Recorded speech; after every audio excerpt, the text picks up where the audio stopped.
Olá, tudo bem? Estou com você aqui mais uma vez no nosso podcast Núntios, porque somos todos mensageiros do reino de Deus, todos aqueles dispostos a levar a mensagem especial.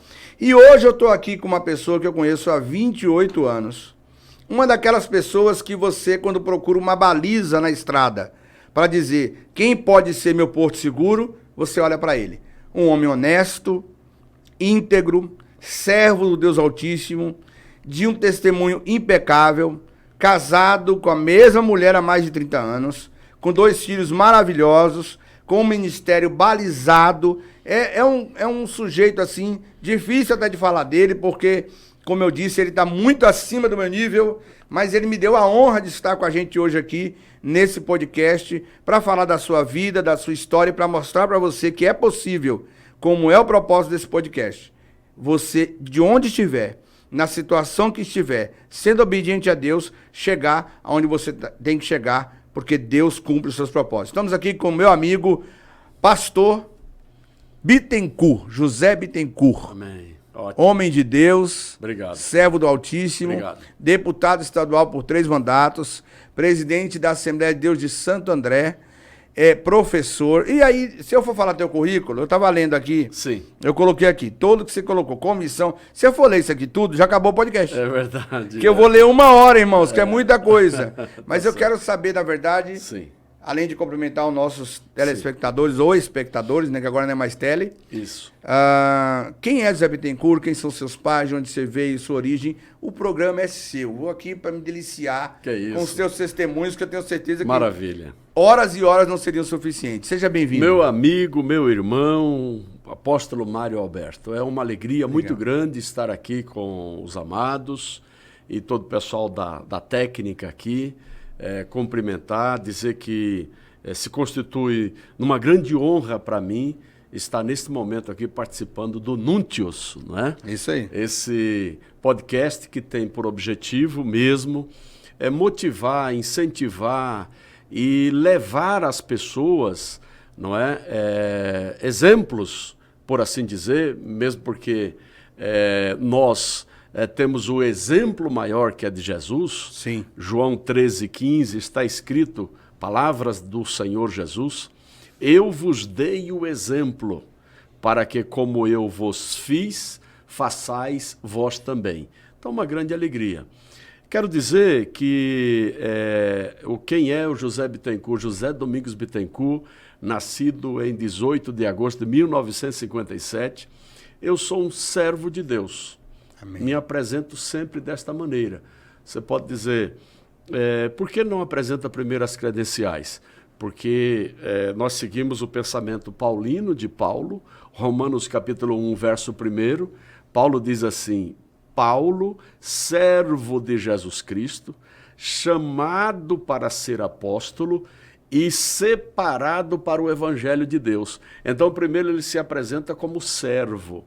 E não há, dentro da nossa existência aqui na Terra, um outro cargo tão sublime. O privilégio de ser servo de Deus. E o privilégio de ser servo de Deus é ainda mais ser por Deus honrado como seu servo, não é? A Bíblia diz em João 12:26 que é servo de Cristo quem o segue, é servo de Cristo quem o serve, e é servo de Cristo quem o Pai honra. E está escrito lá que o meu Pai o honrará. Então, uma grande honra. Eu gosto muito dessa expressão que João 1,12 diz: e a todos quanto receberam, Isso. deu-lhes o poder, que não é o poder power, é o poder de legalidade, Isso. de serem filhos de Deus. Filhos de Deus. Somos servos filhos, somos isso daí. entrelaçados. Veja, a filiação é algo tremenda nas Escrituras, né? Uhum. Aliás, nós éramos bastardos, mas pela ação poderosa do Espírito Santo nos adotou como filho. Deus nos adotou como filhos. Dando todos os direitos. Com todos os direitos, né? Quer dizer, servos elevados a uma condição de filho. E tem uma palavra em João 15 que Jesus diz assim: não vos tratarei como servo, mas como amigos. Então, servo elevado à condição de filho, que é elevado à condição de amigo. Que é o confidente. Que é o confidente, exatamente. Porque o amigo ali de João 15 é o confidente de Deus. É isso daí. Eu tive um pastor há muitos anos atrás chamado Ildefonso Trindade. Ele era um presbiteriano. Foi um dos primeiros professores que eu tive quando eu fiz a primeira faculdade de teologia aos 17 anos. Lá no interior da Bahia. E ele dizia assim: você já imaginou Deus sentando na sua casa para te contar um segredo? Esse é o nível de intimidade de um amigo. Que bom, que bom. Deus ir na sua casa para te contar um segredo. Mesmo. Então isso é maravilhoso.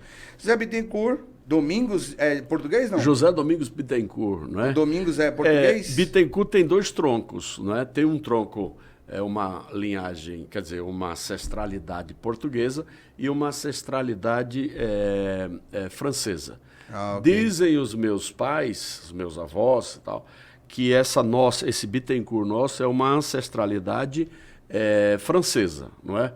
Mas sou sergipano, nasci no estado de Sergipe, Tobias Barreto, aos 16, 17 anos. Até hoje é uma boa cidade, Tobias Barreto. Boa cidade. Conheço lá. É a base, é a capital do bordado ali, assim como nós temos Ibitinga aqui em São Paulo. É um centro, né? Exatamente, é um centro, é muito, muito bom. Então, nós com 16, 17 anos, o Senhor me levou para a igreja, não é? Através da minha mãe. Como foi seu encontro com Jesus? Meu encontro com Jesus foi, eu digo, de conveniência. Conveniência qual? Uma menina, uma namoradazinha da escola, eu estava estudando, e ela, crente, a colocação dela, crente, quer dizer, serva de Deus, a colocação dela era a seguinte: não, só namoro com você se você for para a igreja. Antigamente ainda tinha isso, né? Ainda tem hoje, não é? Ainda tem muito hoje. Pouco, mas tem. Ainda tem hoje. E eu falei, eu vou para a igreja. Aí fui para a Igreja Batista Missionária. Ok. É uma igreja pentecostal. Aí, de repente, já aceitei Jesus, aquele procedimento todo. E agora? Não, só namoro com você se você se batizar. E foi assim.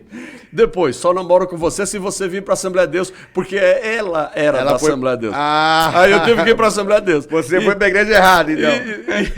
Não, a igreja errada. Igreja certa, né? Porque errada para ela. Eu me encontrei com Jesus lá. Errada para ela. Ah, sim, claro. Errada para ela. Ela estava lá cooperando no dia e tal. Então, foi deste jeito. E um encontro chamado, uma revelação gradativa do Evangelho. Eu reputo que a minha conversão foi uma revelação gradativa. O apóstolo Paulo teve uma revelação abortiva, não é? Ou seja, de impacto. E gradativamente o Senhor foi trabalhando na minha vida, de tal modo que vim para São Paulo, não deu certo o casamento com essa pessoa, vim para São Paulo, aos 18 anos já me envolvi com o estudo teológico. Aliás, antes dos 18, eu já estudava ali no Instituto Bíblico Betel, nas Drubas do Nascimento. Ah, ok. Você lembra? Com o pastor Sherlock Souza. Você sabe que eu estudei no Sherlock em 92. Eu havia chegado da Bahia há pouco tempo. Eu estava ajudando o pastor Benedito Pires de Miranda, sim, do Brás, ali na Traipu, na Saúde. Porque eu vim do Otávio Rendeiro, da Bahia, como evangelista solteiro, primeiro da história do Brasil. Uhum. Aí cheguei aqui, fui apresentado por Lupércio.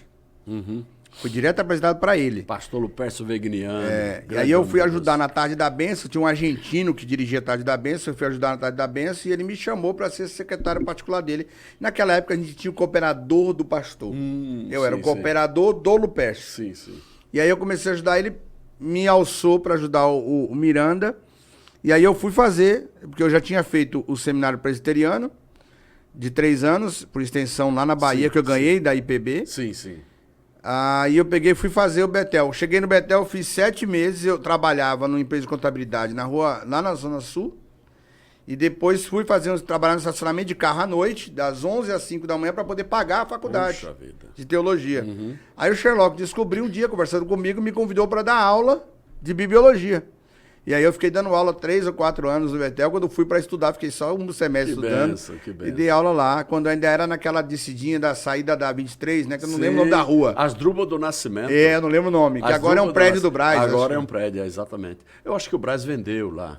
Nem sei. Mas também não é para falar de mim hoje, é para falar do Bittencourt. Não, claro, essa troca de experiência é importante. Mas eu me envolvi com o estudo teológico antes. Estudei nos anos 80, né? Já estava envolvido com o estudo teológico, aí passei a ministrar aulas em extensões teológicas do próprio Betel. Que eram os núcleos, né? Os núcleos, eu, pastor Antônio Larentes, e outros servos de Deus nessa caminhada. E Deus foi me moldando, foi trabalhando, tratando a minha vida, e me rendi ao ministério, não é? Coloquei na cabeça quando cheguei aqui em São Paulo, eu gostaria... Antes de você falar isso, te conhecendo um pouquinho, quando você fala me rendi, porque houve um processo de Deus de convencimento. Não esquece de falar depois sobre isso. Volta ao que você estava falando, mas não esquece, porque eu te conheço, essa palavra tem um alça aí. Sim.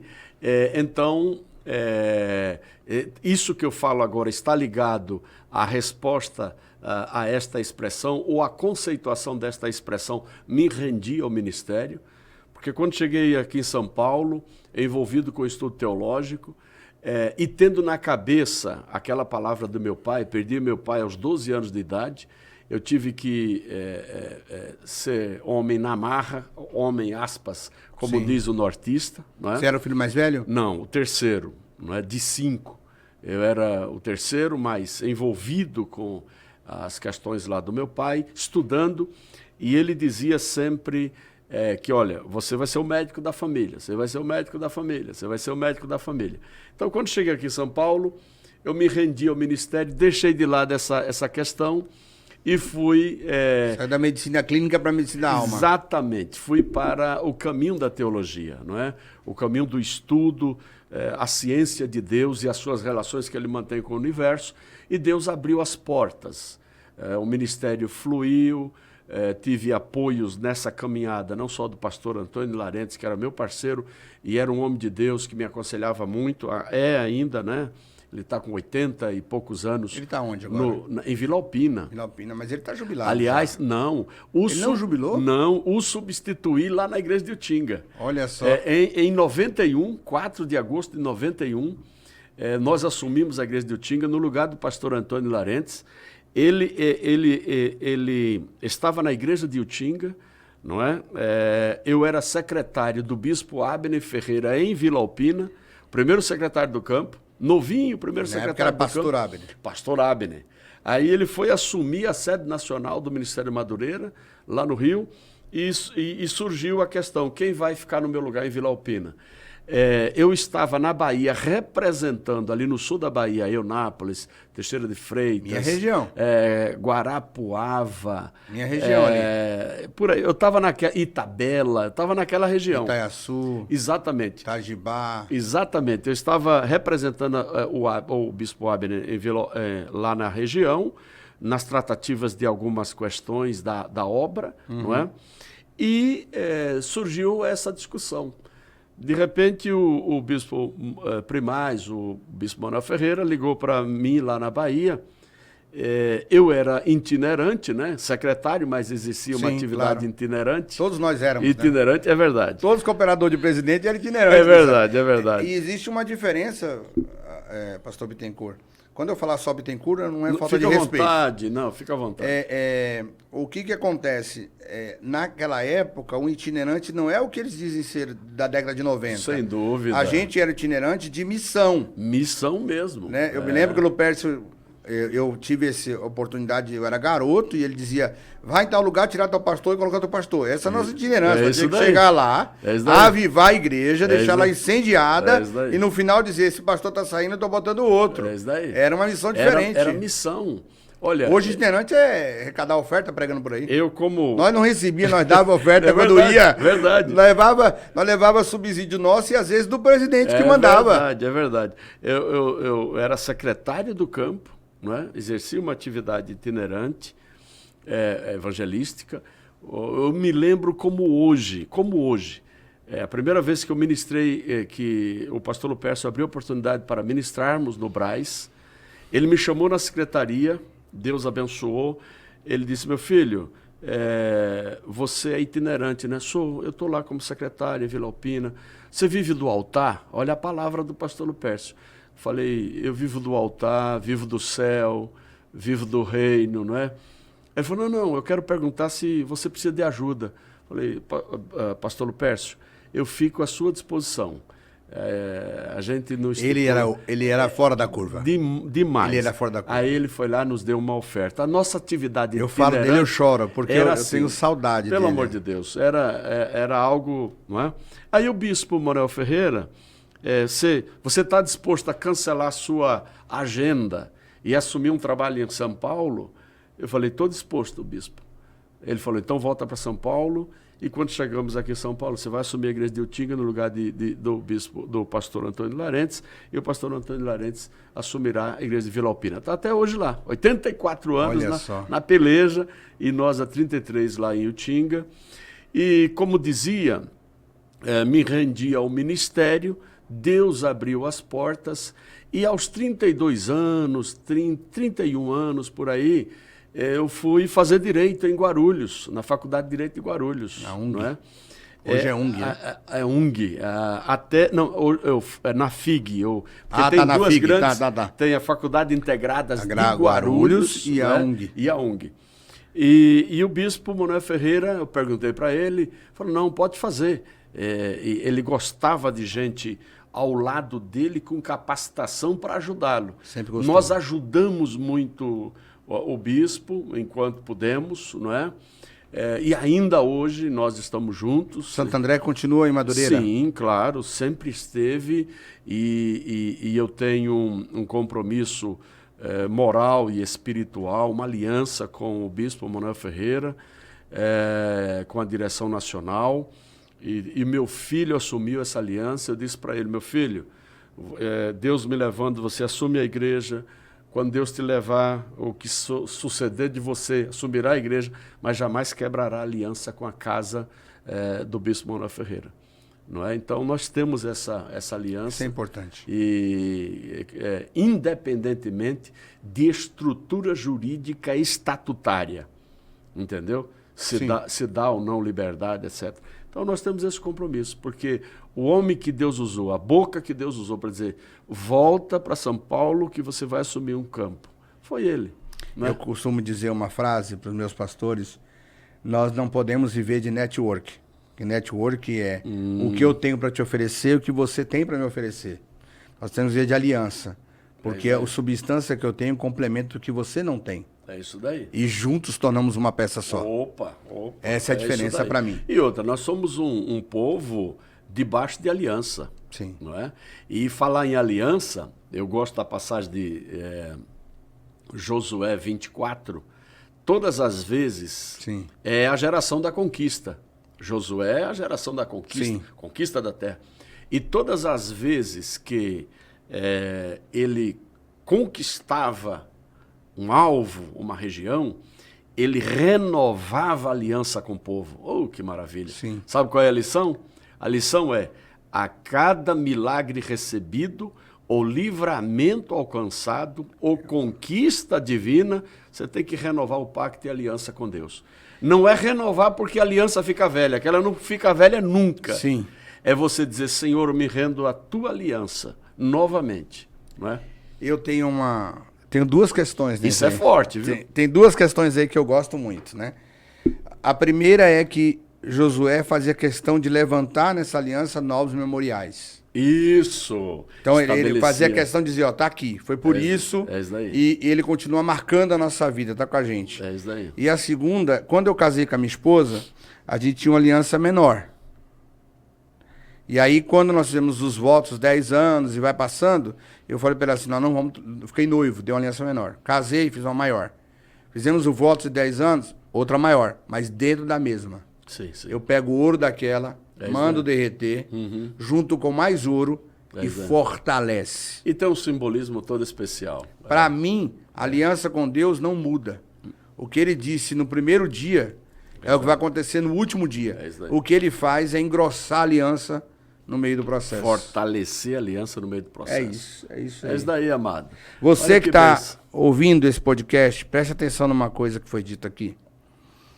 O pastor Bittencourt está contando para você que o sucesso dele se dá na nossa linguagem apostólica por manter fidelidade à paternidade. É isso aí. Aquele que o legalizou como pai espiritual, colocando ele à frente do que ele tem, do que ele é hoje ministerialmente, fez com que ele fosse bem-sucedido até hoje. Se você não sabe o que é ter aliança, aprenda. Você pode vencer no seu ministério. Você não precisa se rebelar contra o seu pastor, não precisa se rebelar contra a sua autoridade, não precisa ficar ouvindo esse negócio de evangelho de fariseus, porque tem muita coisa dentro do fariseu da música, que não é do fariseu do que ela diz. Então preste atenção que a paternidade, independente do tempo, da época e da forma como é dita, porque não é porque a Assembleia de Deus tem outra linguagem que ela não exista. Sim. Ela está impregnada, a Sim. manifestação está aí. A linguagem moderna do que nós chamamos de apostólico não pode invalidar o que é real. E eu, por exemplo, tive um pai que foi Lupercio, como ele teve. É isso aí. Então, se você valorizar isso, vai aperfeiçoar a manifestação de Deus no seu ministério, na sua vida. Isso é maravilhoso, nós ratificamos, apóstolo Mário, e deixamos aqui também uma dica, um dos maiores, uma das maiores atitudes ou características do obreiro cristão é a perseverança, não é?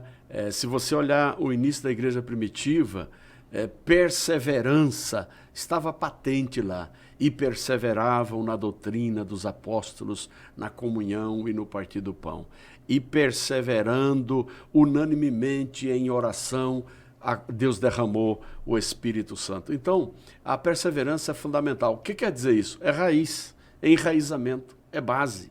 É estrutura, né? É estrutura, é convicção. Obreiro não é para estar descabeçadamente aí, andando para aqui e para colar, tá certo? Ele precisa ter norte, precisa ter direcionamento, ele precisa ter enraizamento, precisa ser frutífero, eficaz.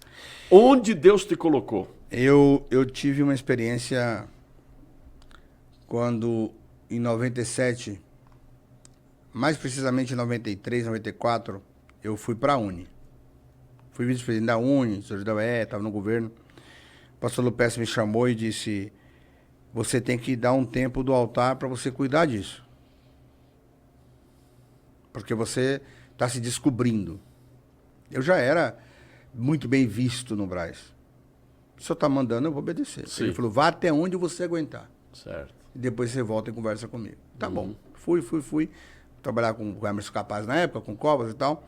Cheguei até onde, eu acho que assim, eu fui eleito vice-presidente da Uni na época, que era a chapa composta em 96 em Brasília, eu e o Alan de Goiás, o primeiro nome era do MRV e tal, do PCdoB. Chegamos lá, cheguei a um nível que eu sentava com o Covas todo dia. E eu falei, agora eu tenho que voltar lá no Lupercio. E olha em que ninho você estava, né? Sim. MRV, MR8. MR8, meu Deus. Sim. MR8, PCdoB, olha... na verdade, na época, olha sim. só, na época, eu comecei no movimento estudantil com 11 anos, eu fui presidente do Grêmio, na minha cidade. Quando eu tinha 13 para 14 anos, nós viajamos com um grupo do sul da Bahia, que aí era Eunápolis, Itabuna, São João do Paraíso, aquela região toda, e com 34 cidades, e fomos até Salvador e fundamos a UBS da Bahia. Eu tinha 14 anos. Depois desse processo, veio o trabalho que eu fiz ali, aí na época o Antônio Carlos era frequentador da minha família, Luiz Eduardo era amigo do meu pai e tal. Aí vim para São Paulo, depois já de convertido, todo o processo, e aí eu não tinha mais envolvimento com política, eu estava só trabalhando e ministrando. Aí eu fui convidado para trabalhar no Diretório Central dos Estudantes do Mackenzie. Na época o presidente era o Vladito Todd Jardim, do PSDB. E eu já era do PT, porque eu fui do PT desde pequeno. Eu fui daqueles caras que chorava com o Lula lá mesmo. Certo. E aí eu fui nessa ideia até eu chegar no Mackenzie e continuei. Eu era o único petista do Mackenzie. Então essa minha postura no Mackenzie me levou a diretor-geral do Diretório Acadêmico de Economia. E depois eu fui para o DCE também na direção, aí fui para o UE São Paulo, para o vice-presidente da Uni, que eu fui lutando até lá. Quando chegou em 97, por aí, depois da eleição para governador de São Paulo, que o Zé Disseu foi candidato, aí eu me desvinculei completamente do PT, e a convite do governador na época, o Mário, eu fui trabalhar com o Emerson Capaz, E aí trabalhei com ele no governo nessa linha aí. Uhum. Mas o pastor nunca interferiu, o pastor Roberto sempre respeitou qualquer linha que eu tinha. Sim, sim. E aí em 97 eu voltei, 95, 96 eu voltei e falei, pastor, eu não consigo ficar fora do altar. Eu amo a política e tal, mas eu preciso... Tá, né? Aí ele falou assim, vai ajudar o pastor Benjamin Felipe Rodrigues. Oh, que benção. Quem é? Lá na Assembleia de Perus. Tá precisando de um líder de jovens, não sei o quê, blá, blá, blá. Fui para lá, aí ele me colocou aqui em Santa Maria. Eu fiquei na Umadevisma, que era o maior setor da região, né? Eu cuidava de uma área, tinha o Sérgio, que era o líder central, eu era o auxiliar, e continuei ajudando. Em 97, o Lupércio me chama na sala dele, tira um estatuto da gaveta, me chama e diz, tá aqui, ó. Registre a sua igreja, abra o seu ministério e filie na Convenção de Madureira, porque vai acontecer isso, isso e isso, está na hora de você ter o seu campo, né? Que a gente chamava campo, né? Sim. Não sei se hoje em dia... Até hoje, campo. Tá na hora de você ter o seu campo, você já tem estrutura para isso. Você não era casado, era solteiro, e ele disse, faça isso, mas case. Essa foi as únicas duas recomendações. E nesse processo eu cometi um erro. Eu estava em Santa Maria, tive um problema na época com o pastor Najib, que me acusaram de algo que eu não tinha feito, e eu trabalhava com o Ortega, que era vereador de São Paulo, e aí eu misturei um pouco a política com a rixa, e acabei saindo, fui ajudar uma igreja independente. Eu fui ungido a pastor, inclusive, nessa igreja, numa convenção de Madureira, mas eu era dessa igreja, Sim. com a bênção do Lupércio. E aí ele falou, você tem que abrir a sua igreja e sair fora disso. Certo. Sai dessa igreja, faz isso e isso. E eu obedeci, e graças a Deus estou onde estou hoje, mas... Eu tenho certeza que essa correção de norte só aconteceu porque eu obedeci. Sim, veja que... Senão você não chega onde tem que chegar. Você então saiu da política, envolvido com o altar. Eu estive sempre envolvido com o altar e entrei na política. É esse gancho que eu queria...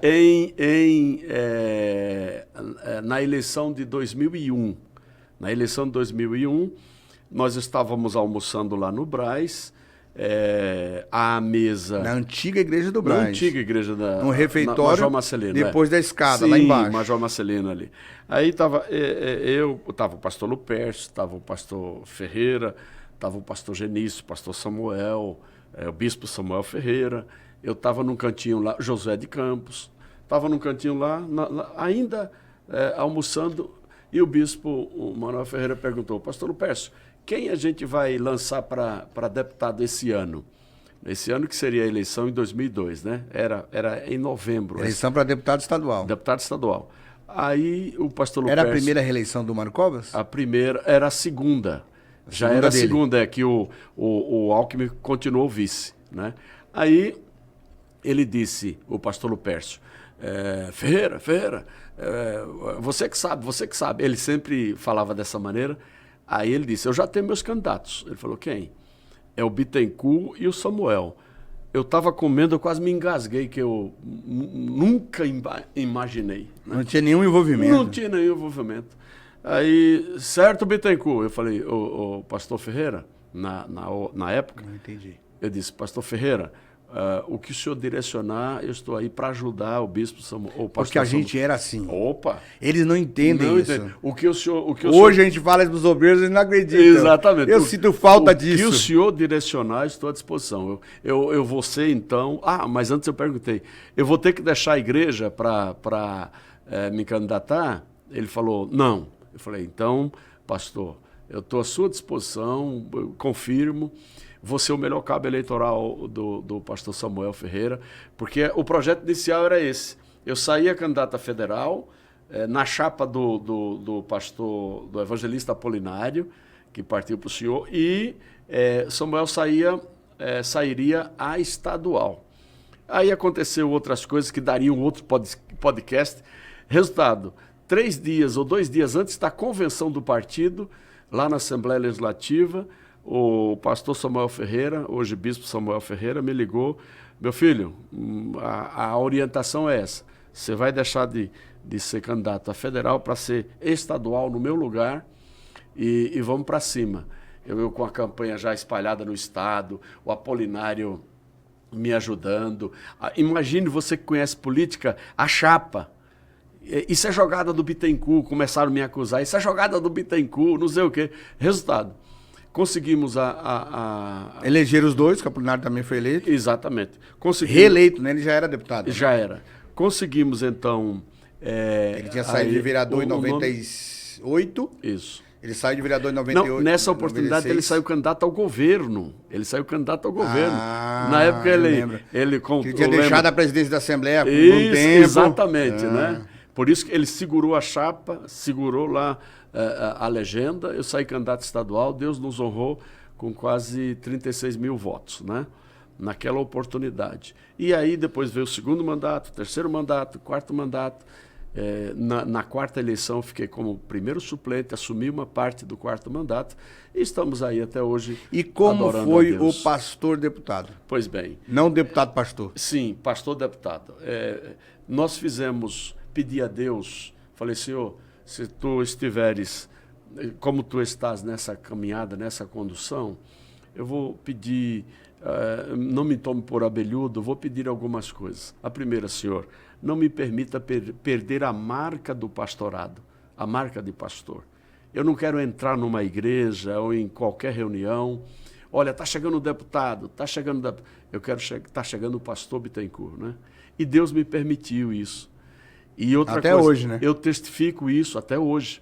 Eu testifico isso e digo para todos que estão nos assistindo que nós, como deputado e nas prerrogativas do cargo, você tem respeito, mas o respeito maior que eu detinha na atividade parlamentar, na Assembleia, não é porque eu era deputado, mas também é porque eu era pastor. Aliás, porque eu era pastor. E sempre fui, estou pastor, serei sempre, não é? Eu falei uma coisa... E isso me enchia, enobrece. Me enchia de... Não é? Tanto é que sempre fiquei na base do governo, fui vice-líder do governo Alckmin, ajudei muito o Alckmin, presidi 4 CPIs ao longo dessa história, 4 CPIs, poderia falar aqui dos resultados que obtivemos, passamos o governo Serra, governo Alckmin, reeleição, governo Serra, ajudamos e Deus me honrou em sair da Assembleia com a marca do pastorado e com muitas normas e leis. Você que está assistindo, preste atenção. Lá do Nordeste, vem para São Paulo, filho com mãe solteira porque o pai havia falecido, tentando vencer na vida como a maioria dos nordestinos e norte, vieram para São Paulo na década de 60 e 70, estudou, foi se dedicar ao ministério, sua obediência, veja a marca do homem de Deus. O que muita gente hoje chama de subserviência à igreja, Isso. Era obediência ao ministério da paternidade. Hoje existe uma linguística, Bittencourt, usada no meio que eu frequento com mais amplitude que o apostólico, Sim. que diz, você tem que obedecer ao apóstolo, que o apóstolo é o pai espiritual. Era a mesma coisa que a gente fazia antigamente. Sim. Só mudava o nome. Exatamente. Era o pastor A, B ou C. Exatamente. É a mesma coisa. Às vezes a gente quer modernizar o que já existe. Essa que é a verdade. E aí é importante você que está assistindo entender isso, que o sucesso de ter levado o pastor virar deputado, e depois de deputado continuar pastor, é a obediência. É isso aí. É a aliança. Se você tiver isso, se você tiver esse entendimento, hoje em dia você chega para o obreiro na igreja e fala para ele assim, vai fazer tal coisa. Por quê? Para quê? Na nossa época não tinha isso. Eu vi uma vez uma frase de um pastor, ele era... Estou tentando lembrar o nome dele. Sim, sim. Da Assembleia de Deus, ele era o segundo do Decaso, não do Fernando, do Decaso Takayama. Tá. Ele era um moreno, forte, e ele disse assim, a gente estava num congresso, eu fui pregar nesse congresso, numa sexta-feira, eu pregava bem, rapaz, eu fui pregar na sexta, Takayama no sábado, e o Napoleão domingo de manhã e domingo de noite. Sim, sim. Então eu estava numa fase boa. Hoje eu não prego mais, mas eu pregava bem, eu fazia um barulho. E aí eu vi ele falando, mandando um rapaz fazer algo, e o rapaz disse assim, não vou fazer agora, daqui a pouco. Aí esse rapaz chamou ele, esse pastor chamou ele e falou, você não viu que o pastor de casa mandou você fazer? Soldado mandado não paga a culpa do crime, vai e obedece. Eu tinha 20 e poucos, até hoje eu guardo isso na cabeça. Uhum. O obreiro que obedece o que você manda sem questionar, é igual que obedece a Deus. Vai lá e dá a volta no muro. Fazer o quê? Dá a volta no muro. Obedece. O resultado, né? A glória eu sempre digo que é de Deus e a honra dos homens. Deus sempre vai dar honra a quem obedece. Isso é verdade. O segredo, não é, da vitória é a obediência, não é? Se você ler Hebreus 11, verso 8, Sim. Pela fé, Abraão, não é? Pela fé, Abraão, sendo chamado, a segunda palavra na sequência do chamado é obedeceu, não é? Indo para um lugar que havia de receber por herança e saiu sem saber para onde ia. Meu amado, eis aí o segredo. Tem convicção que é chamado? Obedeça. A palavra obedecer no original é upotasso. É uma expressão que quer dizer sujeição. E é sujeição a uma ordem superior, é sujeição a uma ordem superior, é uma sujeição respondendo ativamente a uma ordem dada e, em terceiro lugar, sem reclamar. Porque quem obedece reclamando, se esbravejando, a gente fala no direito, no esperneandi, o jus esperneandi, o direito de espernear, não é? O direito de reclamar, não recebe a bênção. Não é? Então essa é a linha. E, apóstolo, olha, eu estou feliz, muito obrigado pelo espaço, estou à sua disposição. Não é? Quero aqui incentivar todos que estão nos assistindo que os propósitos de Deus jamais serão malogrados, a promessa de Deus jamais será frustrada na nossa vida, não é? Independente do nosso estado de depravação moral, pecaminosidade originária, mas nós temos em Cristo a restauração disso tudo. E a estabilidade de segurança que estamos no caminho certo. Me fala um pouco, pastor, dessa experiência do pastor deputado, de alguma situação que você se viu como deputado e nos cargos que exerceu, nas comissões, foram muitas coisas maravilhosas que você fez como deputado, como Daniel. Agora eu estou numa situação que eu tenho que ficar firme. Sim. E o milagre de Deus se manifestou, algo que possa ser contado como testemunho para que essa pessoa que está... Porque sabe o que acontece hoje? Nós temos muito pouco na igreja gente investindo em jovens para ser político. É isso mesmo. A gente quer que os filhos sejam... as mães não querem mais que sejam pastores, quer que os filhos sejam advogados, sejam médicos, doutor, tudo, menos pastor. Sim. Então, dentro dessa questão, eu tenho dito, nós temos que ter jovens que tenham aptidão para a política. Sim, sim, e a igreja tem que apoiar, assim como ajuda os melhores quadros para fazer isso. É bom a gente explicar que existe... Eu falei isso para um amigo num múltiplo podcast que eu gravei, o André, que eu disse para ele, Daniel, André, você não me representa. Você representa o Senhor. É isso aí. Em primeiro lugar. Não representa a mim, você representa o Senhor. O reino. E o representar o Senhor vai fazer com que eu seja beneficiado. É isso daí, representando o reino. E eu sei que o José Bittencourt, CNPJ, José Domingos Bittencourt, sim. representou o Senhor como pastor na Assembleia em muitos momentos. E é importante te contar para esse jovem que sonha em ser político, porque todo mundo fala, não, é só corrupto, é só ladrão. Não, peraí. Você vai ver que tem gente honesta que passou por lá, que está no meio e que tem testemunhos maravilhosos para contar. Entrou de cabeça erguida e saiu de cabeça erguida. Entrou sem mancha e saiu sem mancha. Entrou com a marca de pastor e saiu com a marca de pastor. Para a sua resposta, eu tenho uma frase: não declinar princípios. No embate legislativo, na produção legislativa, na discussão legislativa e nas questões mais caras para a sociedade, você jamais deve abrir mão dos princípios. Então, essa é a linha. Conta um testemunho, pastor. Não abrir mão de princípios. Vê se lembra de algo assim, rapaz, impactante, olha, porque foi tanta coisa. Eu vou falar de um. Me permita, não vou declinar nomes. Não, tranquilo. Claro. Mas olha... Deixa essa parte para mim. Tá certo. 2014, a Copa do Mundo estava para ser instalada aqui no Brasil.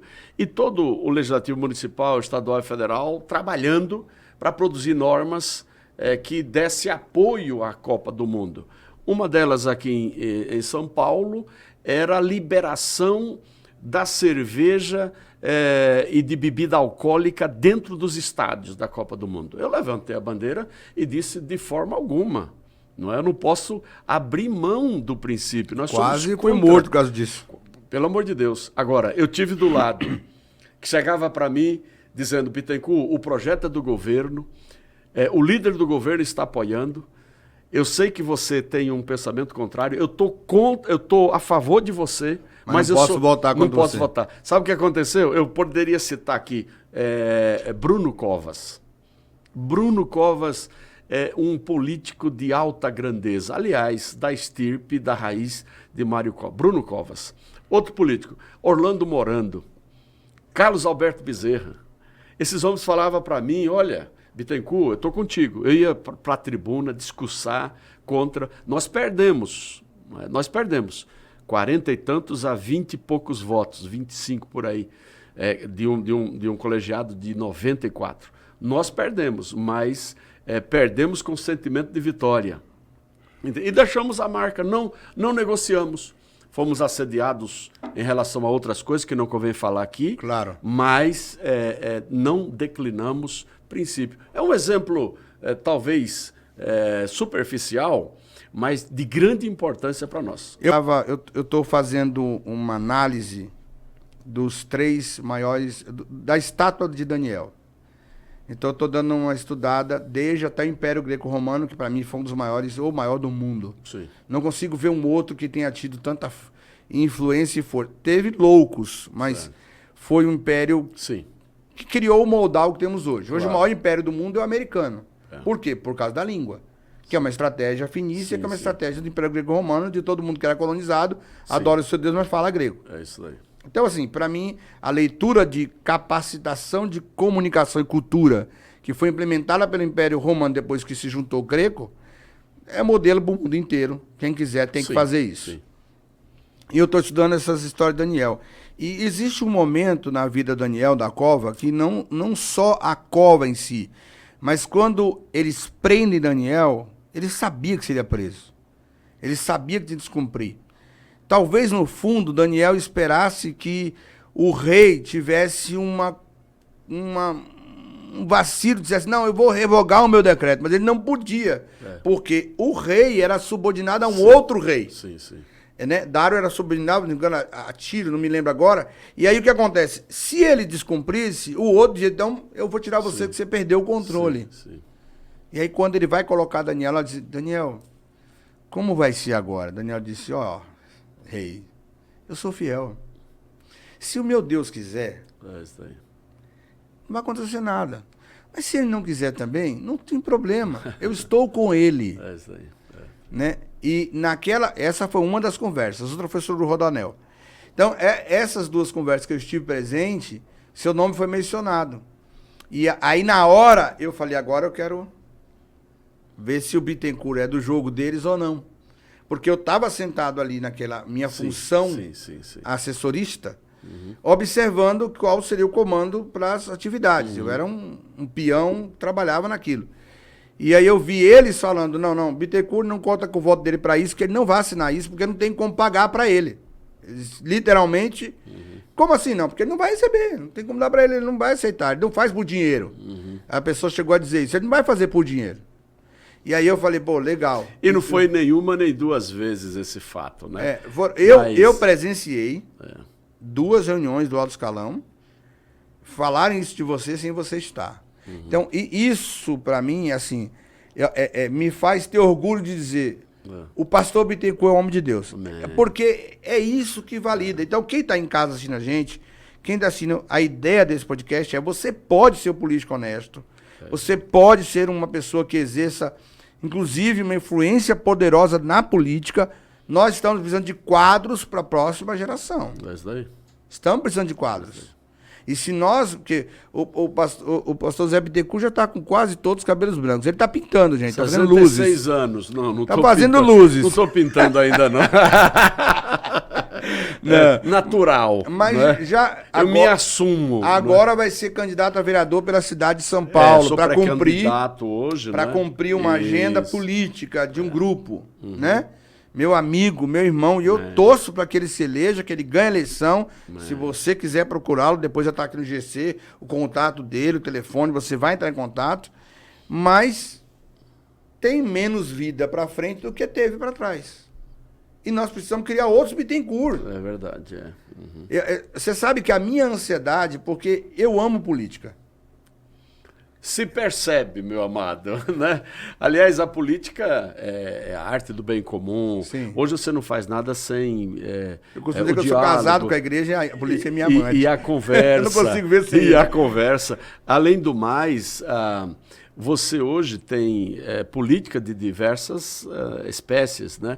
Hoje política é mais econômica. Hoje é diversificado. Exatamente. Antigamente, quando a gente falava a política é esportiva, só política, né? a política eclesiástica. Aliás, eu deixo aqui uma sugestão para você fazer um podcast só sobre a natureza da política, não é? E os tipos de políticas que existem hoje. A política eclesiástica, tá certo? Ela, não vou dizer que ela se assemelha à política secular, porque os princípios são diferentes. Sim. Tá certo? Mas é difícil falar sobre isso, hein, não é difícil, não. É só você... Publicamente...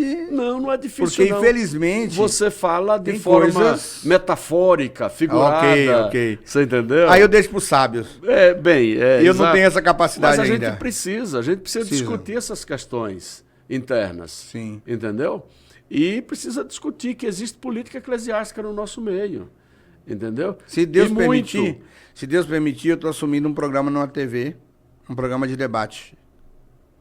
Eu vou propor, que é uma TV só evangélica, pois é. Vou propor esse debate aí. Porque isso traz para a população amplitude de conhecimento, ou seja, o pessoal, eu não entro na política, mas você já é um ser político, você já faz política em todas as áreas. Tem política educacional, política econômica, política esportiva. Meu amado, nós não fugimos disso, não é? Querendo ou não, estamos. Estamos, e nós estamos inseridos aí num contexto social que demanda você ter posicionamentos.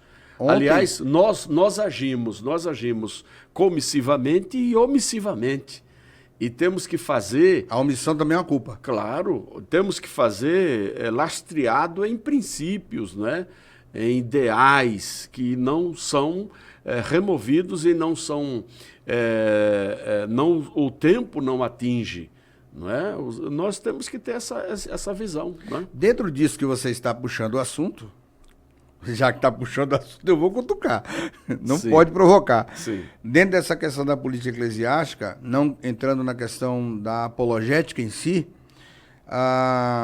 nós temos hoje uma miscelânea com relação à igreja evangélica que dá voz a, como essa música dessa menina da Aimee, dá voz a coisas que nem são...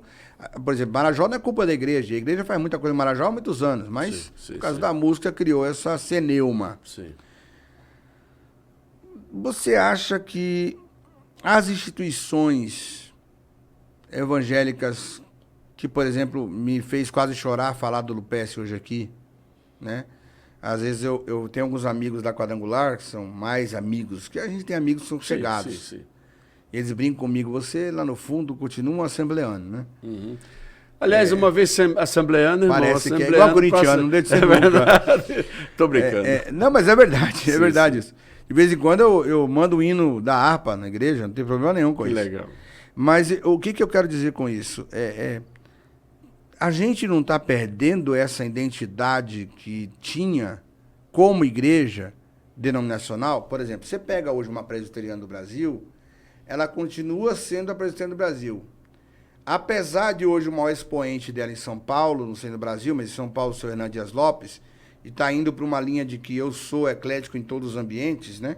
Mesmo mantendo a mesma linha, e na linha doutrinária Augusto Nicodemos, a presbiteriana, na Assembleia de Deus em si, que para mim é isso que eu entendo como denominacional, quando Deus estabelece um princípio denominacional, é uma instituição que vai influenciar uma nação. Não é só uma igreja local, de bairro. Não se perdeu demais essa identidade assembleana? Não se está muito vulgarizado? Eu não estou falando nem das igrejas independentes, eu estou falando hoje de, por exemplo, quando eu era da Assembleia de Deus de Madureira, que eu vim da Bahia, e eu entrei em Madureira pro Pérez, eu falava, eu sou de Madureira. Hoje, o que é Madureira? Você não sabe qual é a identidade de Madureira. Você tem hoje algumas igrejas e ministérios de campo que você respeita os líderes e a igreja tem uma identidade, porque eu gosto de gente que diz, eu sou isso, sou isso. Olha, o que você me diz disso? Olha, o que você entende? Nós lutamos para que a igreja ela tenha a sua identidade, não perca a sua identidade. Eu estou falando igreja... não estou nem falando do seu campo, estou falando do modo igreja geral. Denominação. Claro. Né? Nós temos uma visão de um pentecostalismo clássico, histórico, com todo respeito aos nossos irmãos reformados. Sim. Essa celeuma de discussão calvinista, arminiano, meu amado, isso cansativo e exaurido. Exatamente. Então você tem que respeitar os irmãos reformados, respeitar os pentecostais históricos, respeitar os neopentecostais, os dos neopentecostais. Agora, né, pastor? Do neo. Hoje nós estamos aí, cada um tem a sua. Agora, você falou uma coisa aí que é basilar. A denominação ela é fundada, ela é institucionalizada com base numa roupagem doutrinária e litúrgica. Tá certo? Ela não tem pode... sua própria cultura. Exatamente. Ela não pode, ao longo do tempo, ir se, por assim dizer, despindo dessa roupagem doutrinária e litúrgica. Mas a Assembleia de Deus hoje não perdeu isso? Bem, aí, a nossa tratativa, a nossa postulação, eu vou dizer a minha experiência no campo lá de Utinga... referência. Nós primamos por essa identidade. Uma coisa é a igreja, identidade neotestamentária, bíblica. Outra coisa é identidade denominacional. Sim. Entendeu? Claro. Que tem, como disse, essa roupagem inicial, institucional, doutrinária, confessional e litúrgica. E por aí vai. Sim. Que não pode perder. Sim. Se for o caso de a igreja ter uma roupagem doutrinária neotestamentária, pelo amor de Deus, ótimo, não é? Litúrgica, conservar os padrões litúrgicos do início da igreja, de adoração. É isso, de adoração, tá certo? Eu, quando vejo a Assembleia de Deus sem coral, sem uma orquestra, sem irmão do ciclo de oração, sem a juventude, sem um departamento infantil, sem escola bíblica dominical. Como é que uma Assembleia de Deus tem escola bíblica? Pois é. Aí não é Assembleia? Não é Assembleia. Escola bíblica dominical é a ferramenta, é uma ferramenta poderosa para a evangelização. E hoje tem a EBD Web. Pois pode ter. Hoje, todo mundo estudando em casa. Você pode dar aula de escola dominical assim? Sim, mas não se abre mão da presencial. Sim. Não é? Tem uma discussão teológica. A comunhão ela muito atrelada à presença. A presença de Deus é a presença do irmão. Os laços, a koinonia. Está entre laços físicos. É claro. Não é. A igreja digital, com todo respeito, eu não aceito essa expressão, exatamente. Não existe. Igreja digital. Tem uma discussão teológica que eu tô tendo com alguns amigos desse meu meio, que é o seguinte: quando Paulo fala sobre, se não me engano, capítulo 3, sobre somos templo, porque ele é que faz essa expressão e a tradução vai para essa linha. Sim. Aquele templo que Paulo está falando não é o templo edifício. Sim. É o templo no sentido de que ele estava dizendo a um público eclético, politeísta, e dizendo, aonde você for, representa o Deus que você serve. Exatamente. Não que ele vai morar onde você mora. Em você ele vai morar... não, posso assistir em casa porque Deus mora em mim. Não, Deus não mora em você, não. Deus mora para se manifestar no templo. Exato. Não existe na Bíblia nenhuma...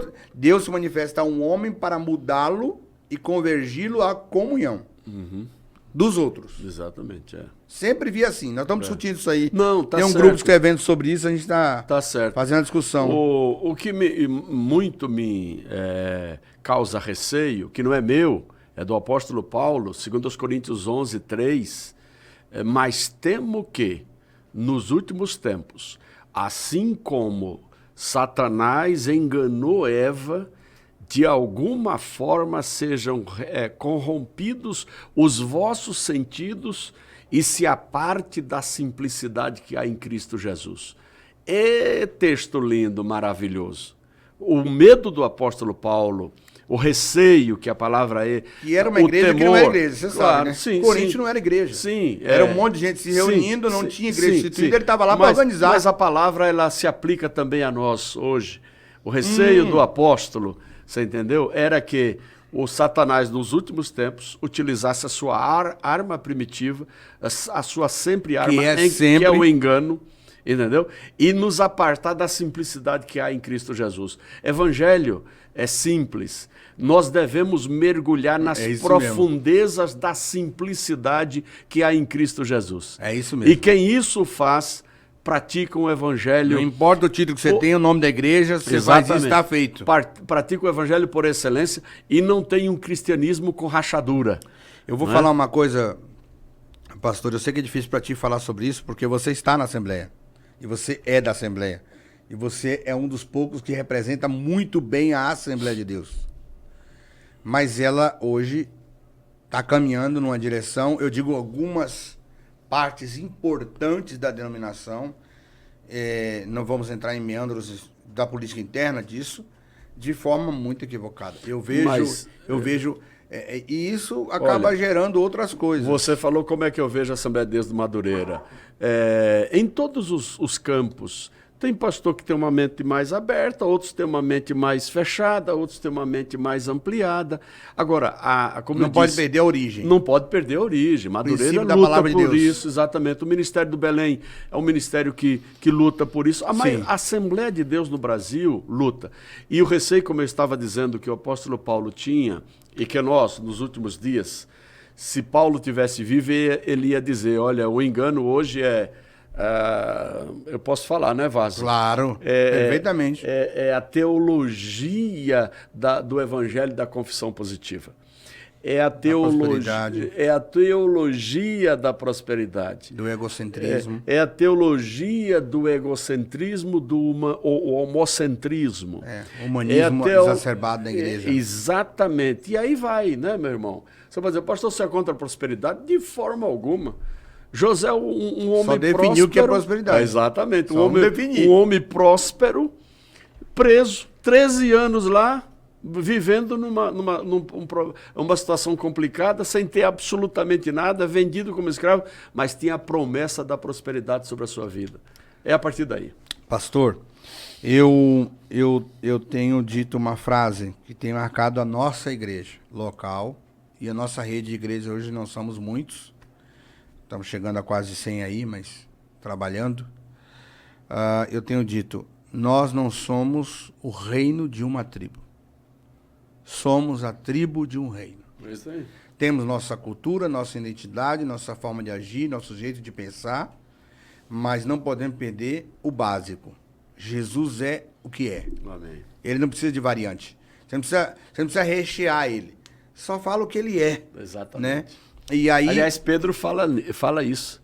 1 Pedro 2,9. Sim. Olha, vós sois a geração eleita, Sim. o sacerdócio real, a nação santa, o povo adquirido, para que anuncieis as virtudes daquele que nos chamou das trevas para a sua maravilhosa luz. Eis aí o modelo de quem quer pregar o evangelho. Anunciar as virtudes de Jesus. Só isso. Não precisa falar nada. Nada.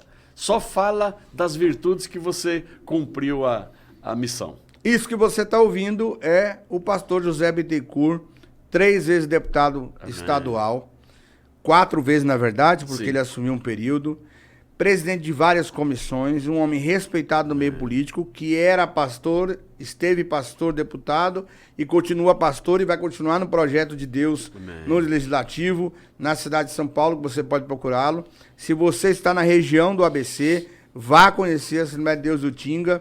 O pastor Zé Bittencourt não é bonito como o Arthur, como o outro filho dele, que eu esqueci o nome agora, A minha filha, Cíntia. A Cíntia. Não é bonito como ele, esse casal maravilhoso, mas é um homem de Deus. Amém. E você vai ter uma palavra abençoada e vai ser edificado. E se você tem uma história como a dele e acredita que o Senhor quer te usar ande na paternidade. Olha, se eu tivesse escolhido um apóstolo para falar sobre paternidade, não ia dar tão certo. Porque todos os pontos importantes que ele colocou se deu por resultado da obediência à autoridade espiritual, à autoridade ministerial, à paternidade, que é a marca do seu sucesso, como está sendo agora cumprir esse chamado como candidato em São Paulo. Eu quero que você assista esse podcast, clica aqui embaixo no compartilhar, clica no sininho, fale com o pastor José Bittencourt através das redes sociais dele, que está aparecendo aí embaixo no GC. E não se esqueça, você será abençoado com êxito, não com o sucesso que o mundo tem para você, mas com o êxito que Deus tem para a sua vida. Eu agradeço, pastor José Bittencourt, sua presença enobrece a minha vida, Obrigado. a minha existência, Obrigado, enobrece a minha fé, enobrece aquilo que eu acredito. Eu olho para ti, vou dizer isso olhando nos seus olhos. Eu olho para ti e vejo o meu futuro espelhado em esperança em um homem de tanta honra e de tanto respeito diante de Deus e daquilo tudo que eu ouço e sempre ouvi a respeito de ti. Muito obrigado. Suas considerações e sua mensagem aos nossos irmãos. Amado, querido apóstolo Mário Alberto, nós reunimos tudo isso, todas as honrarias e respeito que o irmão dispensou a nós e depositamos nos pés de Jesus, que ele é digno de receber toda a honra, toda a glória e todo o louvor. Seguimos nesta direção. Você que está nos assistindo, não esqueça, pinça as lições desse podcast, coloca como princípio de vida e, mais ainda, desde que, como são, esteiados e baseados, fundamentados nas Escrituras Sagradas. Olha, sigamos firmes, vamos avante. Jesus é o mesmo ontem, hoje e eternamente. Deus abençoe você e até a próxima. Sensacional. Obrigado, seu querido. discípulo Madureira.